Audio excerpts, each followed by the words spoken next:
की प्राध्यापक राम शिंदे यांनी सांगितलं की रोहित पवार यांनी निलेश घायवळला पासपोर्ट प्रकरणात कशा पद्धतीने मदत केली.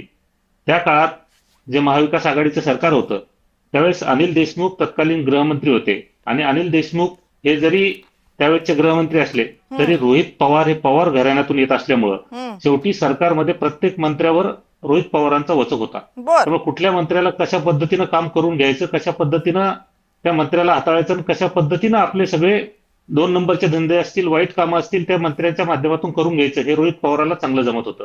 म्हणून त्यांनी पोलिसांच्या माध्यमातून पासपोर्टसाठी ज्या काही अहवाल लागतो की एखाद्या व्यक्तीचा पासपोर्ट काढताना आपण पोलीसचा अहवाल पाठवतो, त्या अहवाल देणं हे राज्य सरकारच्या अखत्यारीत असलेल्या पोलीसच्या हातात असतं.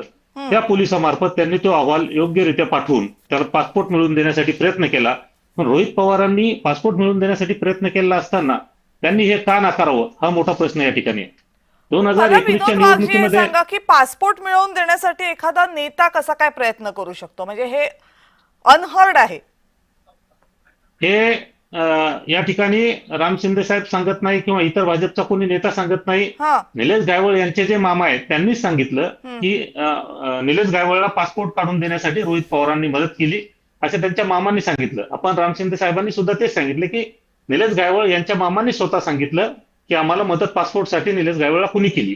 त्यामुळं हा आरोप काही भाजप करत नाही किंवा भाजपचा निलेश घायवळ आणि त्याच्या मामांवर किती विश्वास ठेवायचा हे त्यांची सगळी कर्तृत्व बघून आपला आपण ठरवायला पाहिजे. प्रश्न माझा हा आहे की निलेश घायवळ सारख्या व्यक्तीला पासपोर्ट मिळवून देण्यासाठी कुठल्याही राजकीय पक्षाची असू देत, मग ती राष्ट्रवादीची असू देत, भाजपची असू देत, दुसऱ्या कोणत्याही पक्षाची असू देत, राजकीय व्यक्ती ही पासपोर्ट मिळवून देण्यासाठी मदत करू शकते काय? आपली काय पासपोर्टची देण्याची यंत्रणा ही काय इतकी पोखरली गेलेली असं आहे का? हेच सांगतोय की ही अशा प्रकारची मदत कुठल्याही गुंडाला कुठल्याच पक्षाच्या कुठल्याच नेत्यांनी करू नये. मग रोहित पवारांनी जर ती केली असेल तर त्या ठिकाणी त्यांनी मान्य करावं.